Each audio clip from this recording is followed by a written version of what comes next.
চট্টগ্রামের মিরসরাইতে চলতি সপ্তাহে বিএনপির উপজেলা ও ২ পৌরসভা কমিটি ঘোষণার পর কমিটিতে পদবঞ্চিতরা প্রতিবাদ সভা ও মানববন্ধন করে। ভাঙচুরের ঘটনা ঘটে।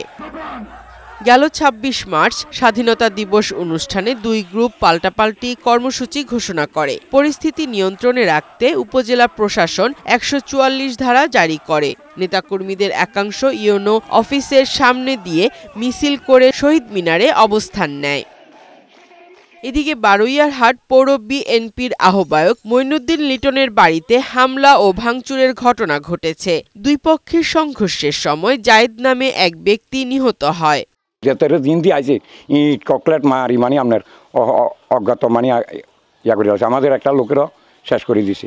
এদিকে সতর্ক অবস্থানে এখন স্থানীয় প্রশাসন। আইন শৃঙ্খলা পরিস্থিতি স্বাভাবিক রাখার জন্য আমাদের সর্বোচ্চ প্রচেষ্টা অব্যাহত আছে।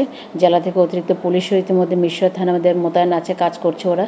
সেনাবাহিনী টহল কার্যক্রম চলছে। ঐক্যবদ্ধ হয়ে কাজ করার আহ্বান জানান নতুন কমিটির ২ নেতা। এটার সাথে যারা জড়িত তাদের দলীয়ভাবে এবং রাষ্ট্রীয় আইন অনুসারে এদের সাজা হবে। অসংখ্য নেতাকর্মী আহত হয়েছে, এখনো পর্যন্ত কাউকে গ্রেপ্তার করা নাই। এদিকে এই ঘটনায় জড়িতদের দৃষ্টান্তমূলক শাস্তির দাবি বারুইয়ারহাট পৌর বিএনপির আরেক নেতার। এই জাতীয় ঘটনা আমাদের এই অঞ্চলে যেন কখনো পুনরাবৃত্তি না হয়।